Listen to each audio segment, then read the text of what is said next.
All right, guys, welcome to another edition of Chat with Charlie. And my co-host is Dr. P. What's going on, Charlie? Nothing much, guys. What's up? Breathe, Charlie. I agree 100%. Let me just be clear here. He does not agree with everything I say. Not everything. Hey, Charlie, it's time for your one-on-one. I do it for fun. Fun? No lollygag. We are in the people business. Have to have the right person. The game is not over. Because I want to beat everybody. I just want to be me. Chat with Charlie and Paulette. Yay! It's going to be a good 2-3. I'm going to enjoy it. We may have to cut this out, Mark. No.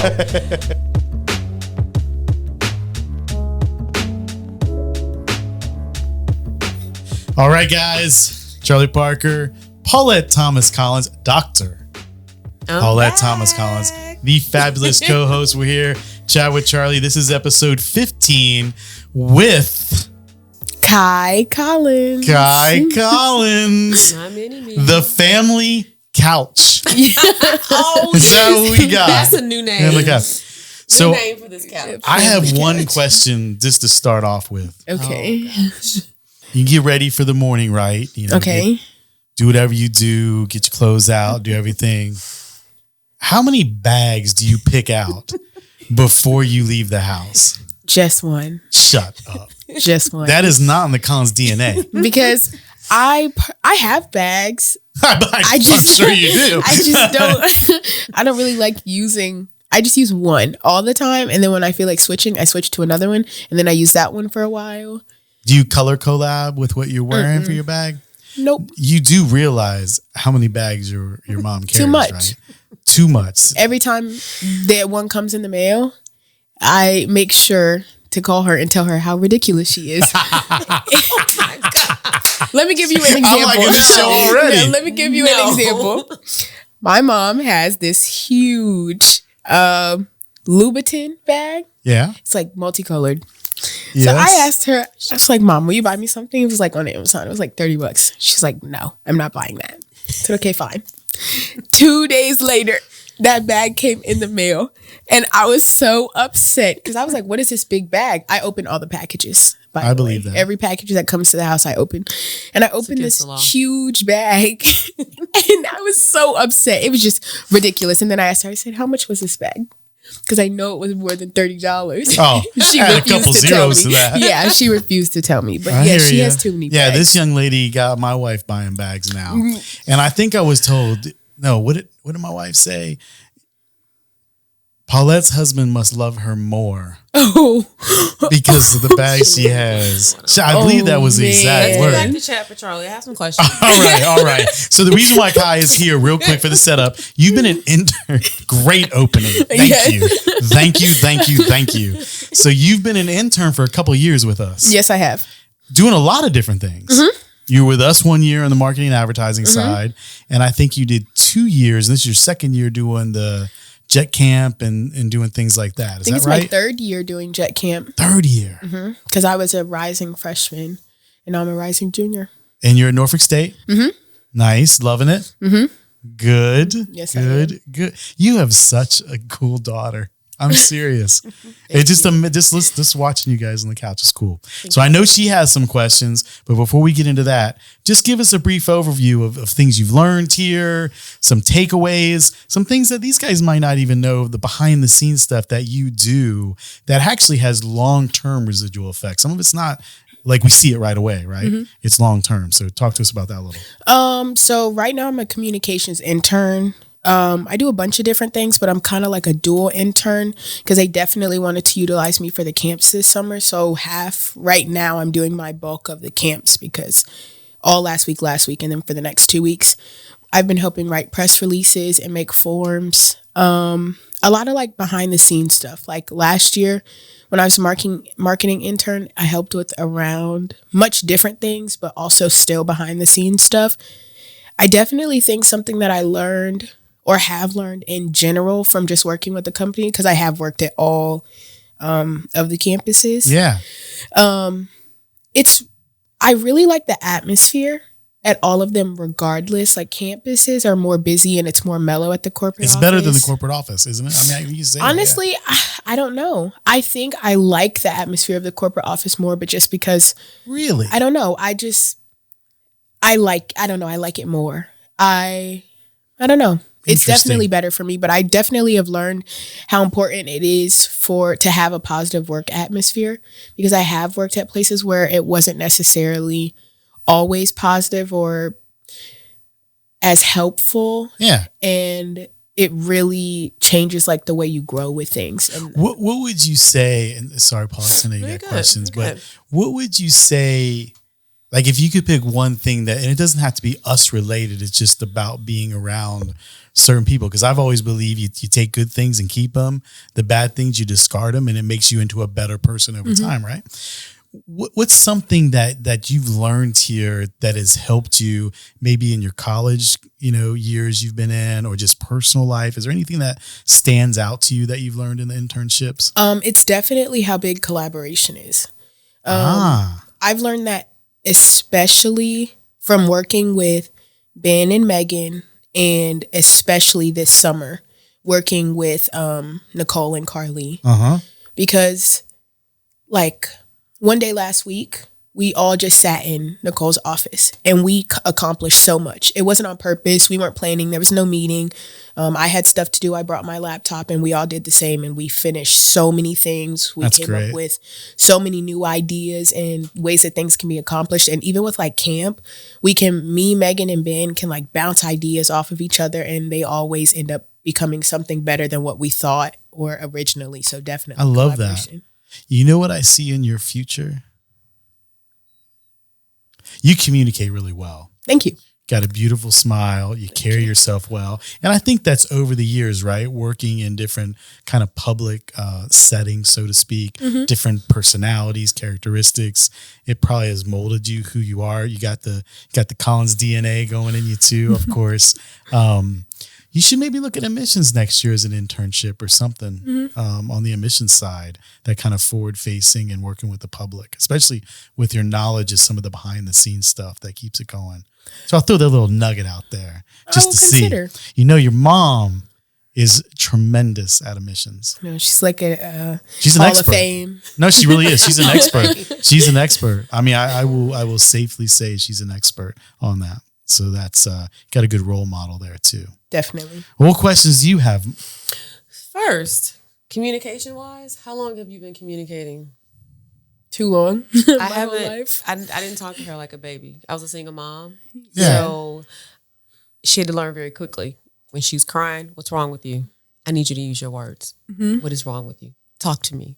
She's been ordering her food since she was 3. I used to order for the whole Yeah, table. but you carry yourself so different. Is it nature or nurture? I think it's a little bit of both, because they can slip back. They can slip. Sometimes I think in her middle school, when we had our little tug of war, she was slipping, and I was still had my foot on her neck. Yeah. I wouldn't take my foot off her neck. She didn't like it, but it's a little bit of both. So Interesting. So I say all that to say this is that when she was in middle school, she was just volunteering. There was no internship. So when we had conferences or if we had meetings at a campus, she just volunteered. And so my question to you is, what is the difference then when you were volunteering and then fast forward, you have a structured intern program? Is there a difference, or did you feel a difference? I'd say a bit, but not really, because I think interning right now is just more direct responsibility. Volunteering, it was kind of like, put me where you need me and I'll do whatever you need. But with internship, it still is the same. Like whether I continue working at the home office or not, when I go back to school, I'm helping them with another camp at the end of August. I think it also has to do a little bit with age though, because I was volunteering. I was like 12, 13. So it was just, there was a different level of expectation. So you would say the structure's more, sounds like the structure's Yes. better when you're interning. Yes. Can I piggyback off that Yeah, go question? Do you mind? Have you talked to other people at Norfolk State that are interning, that do internships? Yes. Do you guys collaborate? And this is maybe an unfair question, but I mean it seriously. How would we rate to, like, do we treat you more? Because I've done internships, right, where I felt like I was treated as just a go get guy, like go do this, go do that, go do that. Do you feel like the internship empowers you more here as you talk to your peers? Are we similar to internships that other college students have taken? Like how do we compare to those types of I would situations? argue with anyone that this is much better than other internships that people have Honestly. talked about. Honestly, Yeah. very truthfully, I feel like I don't feel like I'm doing grunt work. I mean, I'm not that I am, but I don't feel like anything that I do is any less important than anything. You feel valued. Yeah, definitely. That's really good to hear. I mean, it really is, because it's tough. I mean, a lot of you guys are here for a couple months, then you go back to school. It's hard to invest time in. So that is a big credit to Nicole's team, other teams you've done. That's huge to be valued as far as a player in that. Yeah. I definitely though feel like that's a common thing within the company though. I felt like that at every campus that I've worked at. Yeah. All of them. Good. So I do think the internship is just like a nice segue, but I like it here. Good. Or else I would not come back as many times as I have. You got some good clothing. I know that for sure. Charlie's gonna want to give you a T-shirt. You know that, right? Yes, I know. I wanted to give you wait a minute. Actually, I wanted to give you a hand-me-down. So I was like, she gets all this good stuff. I got some back over here with some stains in it. Give her that That's shit. horrible. Charlie's jealous because I have more. She came in the other day. I hadn't seen her in a while. She goes, "Oh, my mom got me some new stuff." I'm like, serious? She did. It was very nice. Ben and Megan complimented my shirts actually. So thank you. Damn. You think I'm extra? She's good extra. Good extra. So I have a question for you. Okay. You worked at Tidewater Tech, and you Yes. were a receptionist, and you did briefings. Yes, right? So financially. intern, I know we talked about admissions, and you saw how leads came in. You saw how they're rotated. You've seen scrub happen. You've seen the DOA in action, assistant DOA, and so forth. Like you've seen it as a receptionist, right? How do you think an intern would benefit as an admissions rep during the summer? And think about it as from your two seats, you as an intern, and then also when you were the receptionist. What would that look like?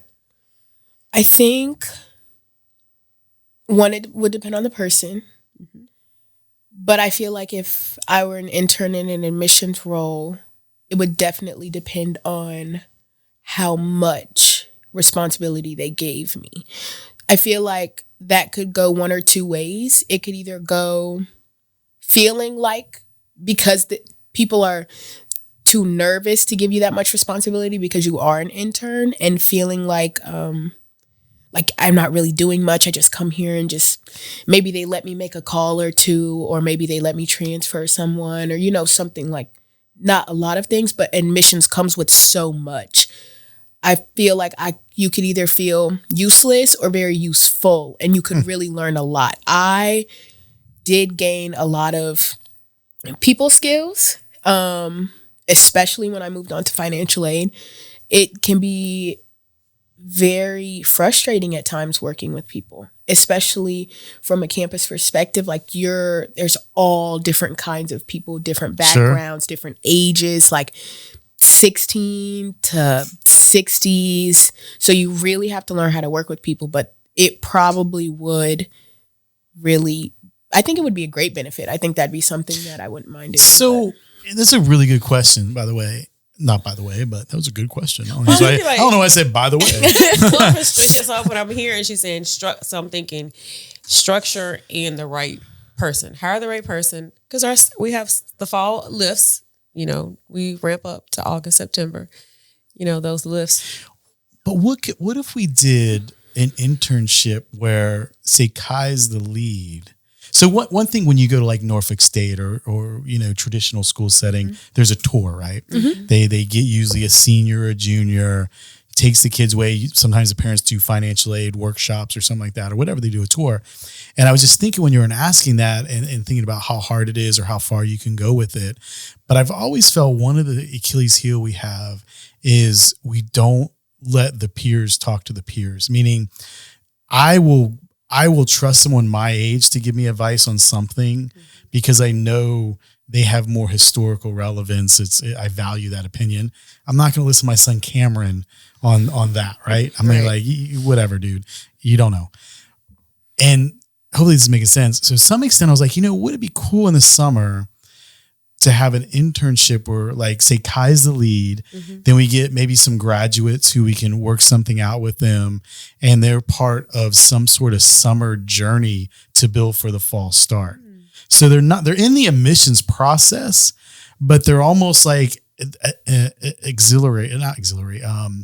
of on the peripheral of it, to help that peer-to-peer discussion, right? And understanding. But they need someone articulate and responsible to guide them on how to do it and what to see and how to put on things. Like, for instance, we do the jet camps, right?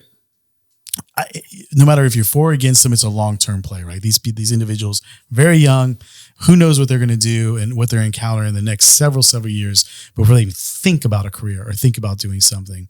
So what if we took that jet camp concept and made it into a late adopter, someone that's graduated last year, and I'm sure you have friends like this, aren't going to college. They're working a dead-end job because they don't know what they're doing. They feel less than to other people. What if we did something like that for that type of demo in the summer, specifically marketing for it, to say, hey, we understand you, we've got you, and we think like you do, and have some sort of program to get them to, obviously, to enter in the fall. It'd be a fall end result thing. Do you get where I'm going with it, kind of? Yeah.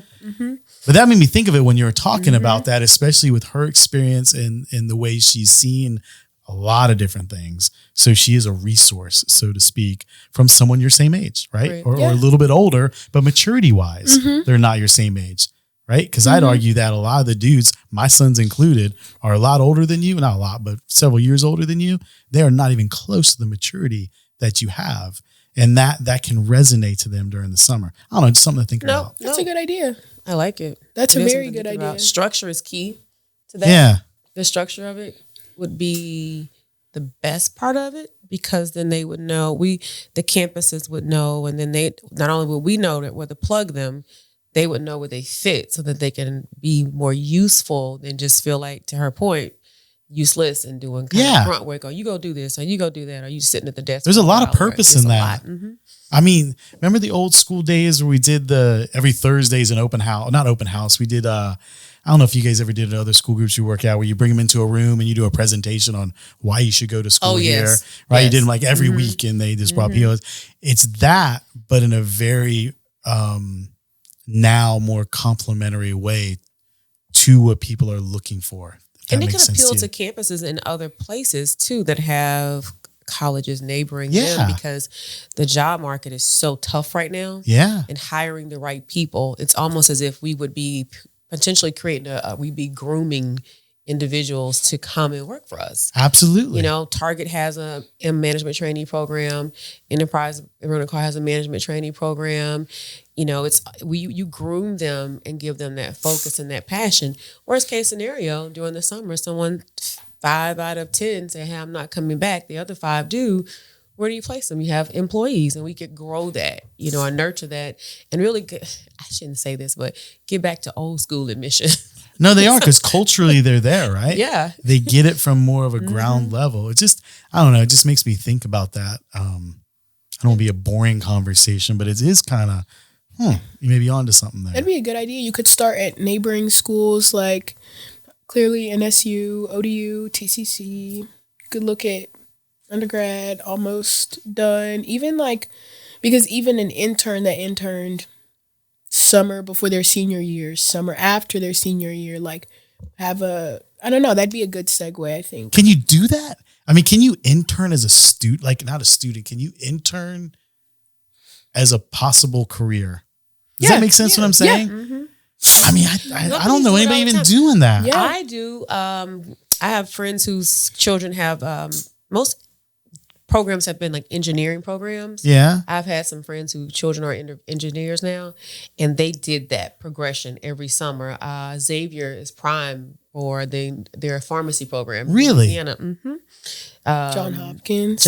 Yes. So they're programs that do it. We should look at that, because I don't think anybody's doing it on this the trade field or the trade vertical industry or something. It's typically something we should talk about. Stuff. It's true. It's true. It's a good idea. You have to say that because you're on the show. No. It really wasn't. I would tell you, I really would tell you if it wasn't a good idea. I'd be You why are don't you do this Collins. You'll tell us. instead? I can't hold stupid, back. Charlie. Why don't you think about it differently? I like that. Good. Please continue. All right. So I had another question. And no more mom questions, okay? No more. I'm done. I had to get it out. Mom stuff. That's on my list. You guys didn't even let me get out the rules before you went straight into. Tell me about it. Do you have a You question? should feel, both of you should feel complimented by that. I mean that sincerely. Thank you, Charlie. I mean that sincerely. So Charlie asked my question about what you learned. If you can name one thing that has enhanced your personal growth, because we are looking to hire and build talent, and our interns, we hope that they come back, right? We don't have a program for it, but we hope that they graduate and then come back to us and work full time. What is one thing personally that you can say that you've learned or gained about yourself as an intern that will help you make decisions? Because we know we've been to college. We think we're going to do one thing and then we skirt off and do something else, right? So has there been something that personally that says, hey, I think I kind of got this figured out now? Is that a mom question? I think It was. I think I didn't want to say it, but I was like, that's what I might. See, I probably Mark, shouldn't be Johnny, asking we these may just leave and let them just finish that combo right there. I feel like dimming the lights or something. And like, I definitely think personally, I've never had a problem with constructive criticism, but I do have a hard time taking advice, if that makes sense. it doesn't. So No, it does. I shouldn't say it like that, but I want you to expand on it because I think I get what you mean, but I don't know if our audience will. So expand on that. So basically, I have no problem if I drop something and you tell me, hey, if you pick it up this way instead, it'll be fine. That's no problem. If, I have no problem with constructive criticism, but when it's something that typically, because of how logically I think about certain things and because I know how I think about things, I feel like what advice could people give me that I can't give myself?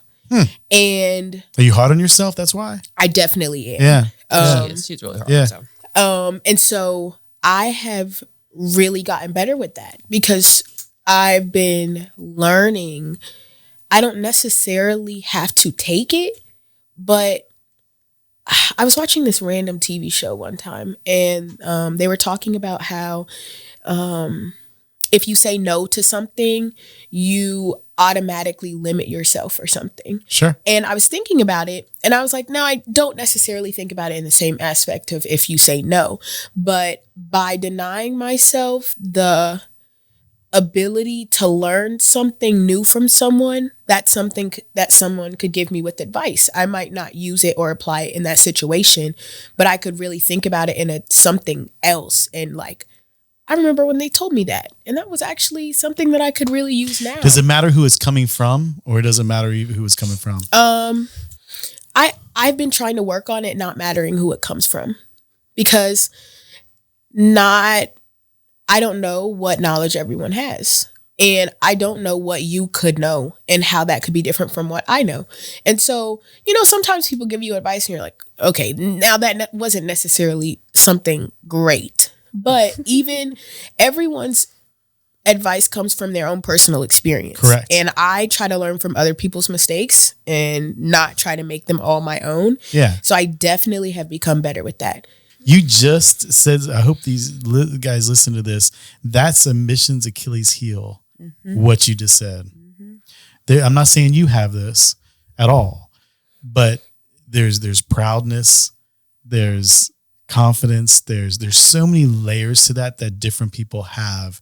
And I would say that in admissions, one of the kiss of deaths is not taking advice, no matter who it's from, because it matters. The things that you hear are from another human, and you work with humans. So obviously whether you agree with it or not, another human saying it. So you might as well listen to it because you work with humans, right? That type of thing. But I'm glad you said that and you were vulnerable in saying that because we all have that. Every single one of us. Some of us just are not as aware as we could be or self-aware. But in emissions in particular, like for the DOAs that are listening to this and other people, that is a quality that you will not have success with. And I don't mean you won't have success, but I mean recognizing it is part of that success, right? Any athlete that you talk to that gets to certain levels will tell you that exact thing, is they are not like that. And they're always working on their craft. So by you even talking about it means that you're working on it as a human being to better yourself or something like that. But us old dogs that have been in DOA, we got this. We know this. We don't need to listen to that. This is where, no, that's where you start to not progress, but regress, so to speak. Would you agree with that? I agree. I was thinking the same thing. That happens with seasoned DOAs or successful DOAs that feel as though they've made it and that there's no area that because they've got it down to a science. I've gotten this far and I'm successful, so I'm good on that. You don't have to tell me that, right? But then you're like, wait a minute, you're showing like, wait a minute, we're thinking around the corner here. So yeah, you're good, but this area over here is falling. So let's pull it before it gets too far. That's right. They're still hung up on how good they are. Then when it's time, when it falls, they're like, oh, you're pulling back. You're trying to trudge up a mountain with a giant truck. And a boulder on your back and everything else. No, it is. You have to be able to grow. And as DOAs, I've been there. Charlie's been there. When you're most successful is when your ears should be larger. Yeah. Because there's things that happen to get there. Sometimes they happen so quickly we didn't grasp those nuggets that when someone points them out, then you should really hold on to them. Because it's easy when you fail. When you don't make a start, when you have a poor show rate, or a horrible packaging percentage, that's the easiest time to listen for somebody to tell you what to do. Yep. Because you're vulnerable, right? It's the moments where you're comfortable, you're doing great, you're humming along, somebody calls you and say, hey, I need to have a radar call with you. Radar call with me, I'm making my start. No, there's things that are slipping. That's the moment you should stop and say, okay, let me look at my business differently. You don't roll your eyes. You don't get all offended by it. You don't send excuses and emails and bullet points as to why. That energy goes into listening to the person that's trying to help you have a more constructive business versus a reactive plan to say, hey, I just made my start. That's not what we're here doing. Exactly. We're not here making starts. You did good because that was a perfect thing to say. And for you at your age to recognize that is pretty amazing, if you ask me. I mean, for me, I probably didn't really learn that until I was like 30. You know what I mean? And stuff like that. I'm going to take it one step further though. You know, those things you do where they'll have like a bunch of R's and they'll say find a 3, right? If you stare at it for a while, you just can't find it. It's like so frustrating. But then if you go get a glass of water or maybe have someone else, then you find it. And when I think of that kind of thing, that game, is I think about DOAs or even reps when you're trying to talk to them. They're focused on that one little thing so close and so hard. Right. And if they're unwilling to step away or listening to something else, they're never going to see that 3. Right. And those radar calls, and I get the delivery and I get the things like that. But if you look at it a different way than someone challenging your abilities, right, it's not about that. It's about helping you become better than you are, right, and being humble with that, right? And we have a lot of that because we're A-type personalities. Right. But the sooner you learn that you don't have to worry about that stuff, and advice is hard. Like, who are you to give me advice? You know what I mean? You ain't walked in my shoes. No, that's not the way to look at it. Sometimes there are some people that will give advice that do that too. Look, honey, you're going to walk in my shoes. But the point of it is I found the humble DOAs that can talk real good shop, but then also chop it up with another opinion. Those are the ones that I feel are experts. Those are the ones that really get the essence of the job, so to speak. I think something else to consider also is there are some people who will hold back their advice because they don't feel like you can take it or that you warrant it, so to speak. And break both of those down because I like both. They're two separate ones. So people feel like you you won't listen. If someone feels like you will not listen, everybody has that one friend that makes the same mistakes every single time, and you try to give them advice, and you know they won't listen to it. Is it by body language too, or is it by actions? I think it's by both. You know, it's like you're trying to give someone advice, and they're okay. You know? Yeah. So it's like, we know. Wait a minute. We know. Every day. But on the back end, some people feel like you're not ready for their advice. Personally, I feel like I give very good advice. It may not always be specific, but because I try to learn from other people's experiences, I try to really pay attention. So you could tell me something that you have in relation to something, and I don't even know what y'all do. I don't. I know a little bit of what my mom does, but I really don't know what you do. But if you could give me a problem, and I feel like she was gonna go like, Charles? like, I don't know what you do. I don't know your purpose. You walk around a little bit, and sometimes you're eating something, but I really don't know what you do. That hurt me. But I feel like if you were to present me with a problem, I might not be able to give you a direct solution or of something, but I could give you some piece or little nugget or something that could help you. And you're doing it right now. Yeah, see? And so I feel like some people feel as though everybody I think has experienced this a little bit. You feel like sometimes people don't warrant or deserve your advice. Like, now that's true. So that's an interesting way to say that. You know what I normally do? I do this all the time. She probably learned it from me, but she did learn it from me. When you notice when we have new DOAs come in to the home office, because we're so busy, right? And so we will pop over and spend time with the new DOAs. There have been times where I have poured it went from 15 minutes to an hour because this DOA was sucking it up. He was asking me questions, and I'm like, oh yeah, I'm giving him everything I got. Everything I can give him, I'm going to give it to him, right? But then there have been times where I am talking, the person's looking like this or like this. And then in my mind, I say, hey, that's enough, Paulette. Not going to waste my time. And that could have been wrong assessment. It could have been a fair assessment. I don't know. It could have been accurate. But my perception was just that this DOA is not looking to grow. So Paulette, stop wasting your time.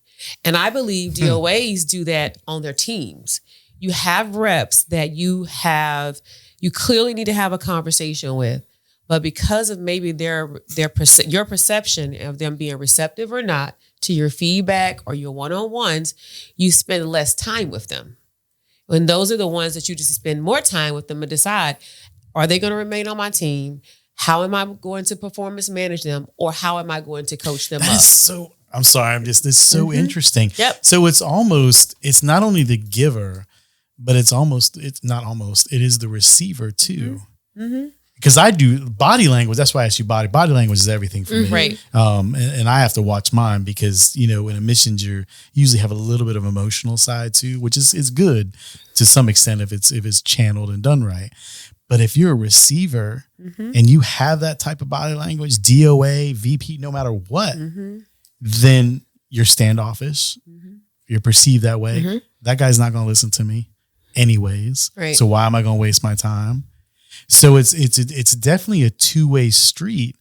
God, it's so interesting. It's almost like I want to do a training on just that. Not that I can give it because I want to take the training too because it's just human beings, right? Think about it, Charlie. When you were DOA and when I was a DOA, I think back now that she said that there was usually 1 or 2 star reps. I gave them the walk-ins because I knew they were going to close them. I gave them the tours because I knew always it was an excellent tour. And the one that came in, it was like, oh, good morning. Good morning. No energy, no nothing. I'm giving you. Just in the corner, head down, not talking. I would give that person less. And don't you hire... You don't know what you've done, but you have done something good. And then you get into the favoritism. Yes. Well, they like them better than me. No, it's not I don't like them better than you. Look how they carry themselves and act around me. And that attracts me to give them this. It's not that I'm doing it because I don't like you. Right. It's that you're not giving off that same mojo, whatever you want to call it, to me thinking you want that. So it's that interesting. Goes to trust. Remember we were talking about trust? Yeah. Because if you give me that mojo, I can trust you to handle her. when in my absence, right? If you don't give me that mojo as a student, I'm not going to give her. So to who's you. at fault in this though? I want you to tell me who's at fault though. So it can't be a two-way street, right? Is it the DOA that person's not really personality wise part of their team, right? Because you can be part of the team by skill set, Right. but not by personality. Right. And I'm going to give you one example. I've used him before. Buddy of mine's son played for VCU, great athlete. Just we can go on to the reasons for a basketball player. Did not thrive as much at that school. Transferred to Georgia, total different guy. Mm-hmm. Different coaching, obviously different coaching staff, different culture, different things. And he didn't change anything. Same height, same everything, same skill level, same everything. But the surroundings changed how he blossomed. Yes. I would argue it's both. See, is it both then? But is it the DOA first and then the rep? Or does the rep, wait, let me sorry. No, I'm it's gonna okay. cut you off. Is it the rep that causes the DOA to do? Like, you know what I mean? It can be a perpetual argument, but so how do you do that as a leader or as a young adult with your hands, right? I think that as on the side of the DOA, I would say give them a chance. I think you do, but I think sometimes people feel like they don't give them enough or it's too early because some people just personality wise are not like that. How many people have you hung out with, or I'm sorry, how many people have you haven't hung out with because they don't fit your personality? Plenty. Same thing for a DOA. They hire because that person did what they needed to do to get the job and used a different personality in that interview. And you know what I'm talking about. I can't tell you how many times that ain't the same person I interviewed. Their true characteristics came out. So how can you? I guess Do you get my point though? I guess I'm thinking of it in a way that's a little bit different. I'm thinking of it kind of like this person as a rep. Okay. I feel like it is that DOA's job to pull it out. Stop to right some there. extent. So Wait. this To is some what I was gonna extent. say. Listen. Wait. Because a rep You also guys might never see this, but they are hitting each other on the couch. a rep also I've made what's that Michael Jackson thing? My popcorn and then watch it. they need to be willing. Like, I feel like if you feel like this person, because you know when people don't have potential, but you hired them for a reason. I feel like regardless of how you feel, you'd be doing you and them a disservice by not continuing regardless. Come on now. And that you play rep, athletics? No, I cheered. Oh, that's like, not a damn it. And that rep, you have to give people a chance to be vulnerable with you. I'm in a sorority. Of course you are. My mom is too. Trust me, that's one of her bags. Yes, it's one of Isn't mine it? too. That's one of your bags It's one of mine too. And Had to there go back to was bags. 37 of us that were on one line together. So we went through the whole process and then we came out Sure. together. There's so many different personalities. I've never had a sister in my life. I don't have any. I have a little brother, and it was different. He's a big brother. Yes, he's Sorry. my big little brother.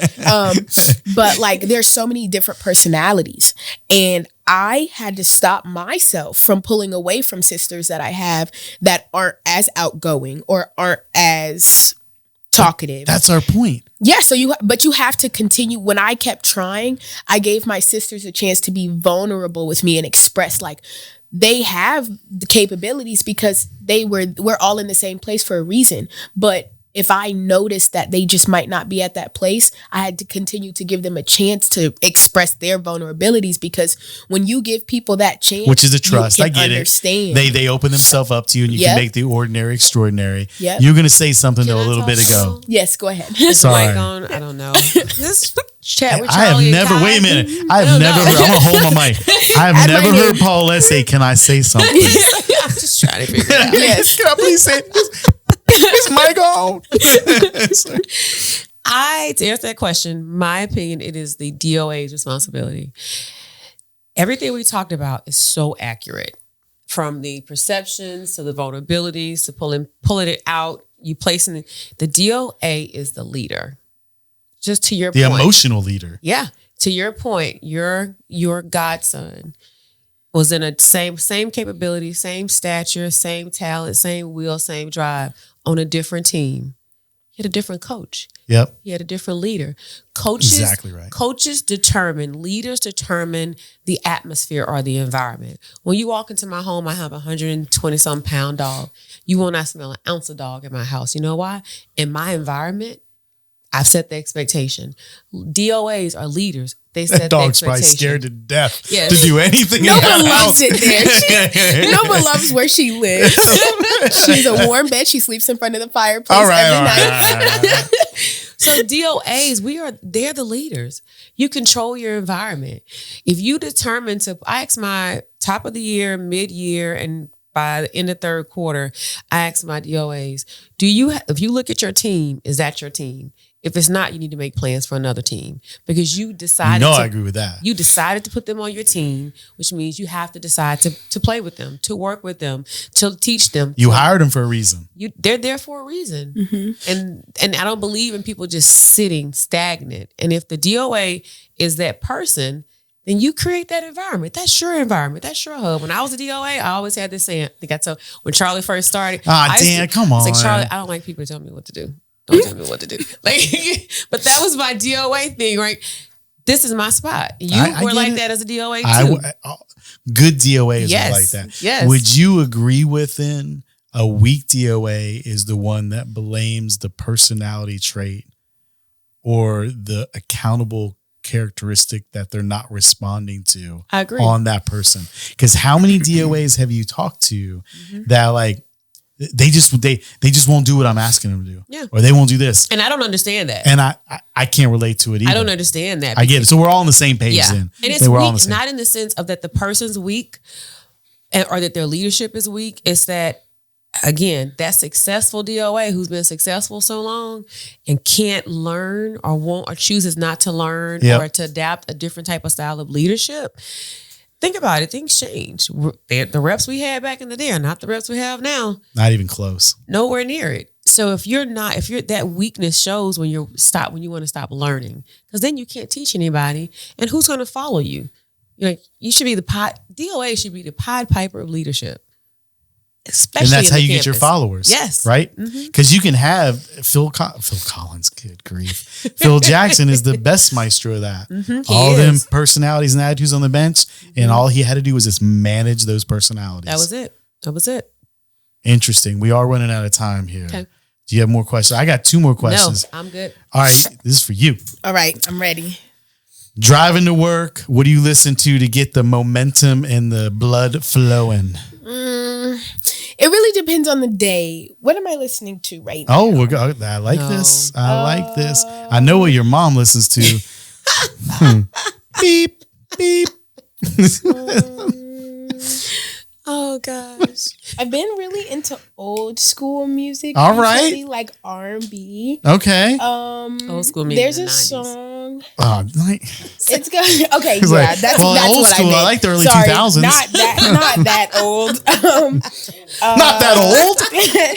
But there's a Sweet Jeez. Love by Anita Baker. I love That's that an old song. Yeah. You I've been are you an listening old to that soul? song. She an She old is. soul kind of? I definitely think so. Okay. I really like Peaches and Eggplants. That's a great song by I don't know if I've 21 ever heard that. Savage. By It's 21 great. Savage. You know what play that it. is, I'm not fellas? going to play it. Don't play it. Don't play it. I'm not going to play it. You probably heard it on TikTok though. I really like that song. And then I like Frank Ocean. He has a song called Frank Pyramids. Ocean, really? Yes. That's I love interesting. Frank Ocean. Okay. I listen to him all the time because I'm like one of those people that go through like different song phases. And so I listen to the same thing over and over and over and over and over again. And then I get new songs and then I listen to them over and over and over again. Okay. Yeah, Shin walks in and go, what is this? Leave your sister alone. He's so funny. We're so different. I just remember, we'll go there. Working out with him that one time. Mom, he moans a lot or something. He grunting a lot over there. Is he all right? All right. 2:00 on a Saturday, just you doing your thing. What would you be doing? If you could do anything, what would it be? I'd probably be at a restaurant. By You like myself. food? Are you a foodie? Not really. Okay. Kinda. Do you eat cabbage and lettuce and stuff like your mom Yeah, eats? but for more fun stuff. Ideally, Okay. okay, I got you. Is the On world. 2:00, at 3:00 on a Saturday, I would be at the Atlantic She on loves that Pacific. place. They have $1 oysters and $6 burgers and fries. Shut up. Hello, everybody should go if you haven't ever been. There Shout you go. out me. Shout I tell out. Okay. everyone. So you like And oysters raw or baked? I'll eat them anyway. No matter what. Nope. Really? I love them. Do you know they're the filter of the ocean? Really? I probably won't tell you. No, this. it's What fine. I will still eat them. An oyster's job is to filtrate the ocean water, all the ocean water that's in there. Wow. They're the filtration of the ocean. They taste so delicious. They're good. I like oysters too. Especially but my with dad always sauerkraut. tells me that. He's like, "Ugh, I don't know how you eat them. Ugh." They taste great. They are good, right? And I'd probably be reading You a reader? Ebook or paperback? paperback. But no ebook? Sometimes, Okay. but it just depends. I'm just always on my phone doing stuff, so I'd rather read a book like paper. But I've always loved to read. I've just Good. always- You're amazing. I hope you know your mom's amazing. She is. That's a fact. No, thank you. You guys are. I love She's a having mess. you here. I could talk to you guys all day. When you gonna have Shin on? Oh We my can do gosh, that. Let's Shin do it would next sit week. right there, and he would not say anything. Shin would. I How's it going, promise, Shin? if you go Yeah. home and ask him, he will say, "No, I'm good." Well, let's get him here. No. He's not Let's- going to come.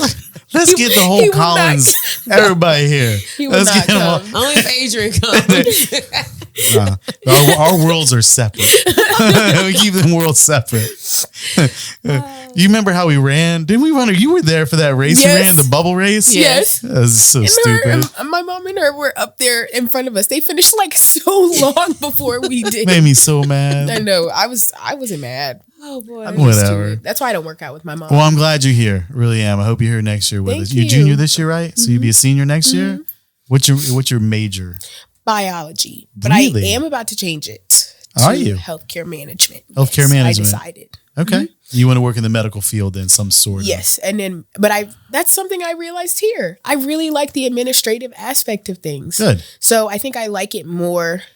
So I'm probably going to get my master's. Well, I am going to get my master's after I get my bachelor's, in something similar, probably a specialty. I just don't know what yet. So I'm going to say this to you. It is, our kids are just our kids, right? Right.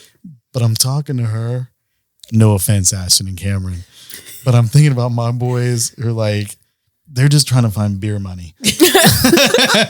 And she's like, well, in biology, but I'm going to change my major to this administration and I'm going to get my master's. Hey, Cam, how's classes going on? Oh, I dropped out. I don't like school. I'm going to do something else. I think I'm going to go to Australia and backpack. Oh, that makes total sense. Perfect, son. Proud dad. You know what I mean? So sorry, but when you're talking there, I'm going, can you date my Everybody son? has their Please date own my dad. son. He can be a stay-at-home dad. He can make sure the house doesn't smell like dogs. He'll do whatever you want. Because I hate cleaning, so Golly. somebody has to do it. Oh boy. Well, thank you. Of Thank you both, course. my co-hosts. This Next was week, great. we got a good show. Boom. Got to was blow it great. up. Oh, We blew it up. There you oh. go. That's our secret. All right, guys. Show 15. Charlie Parker here, my beautiful co-host, Dr. Paulette Thomas Collins. We will see you soon for episode 16. Thanks, guys. Bye guys. Bye.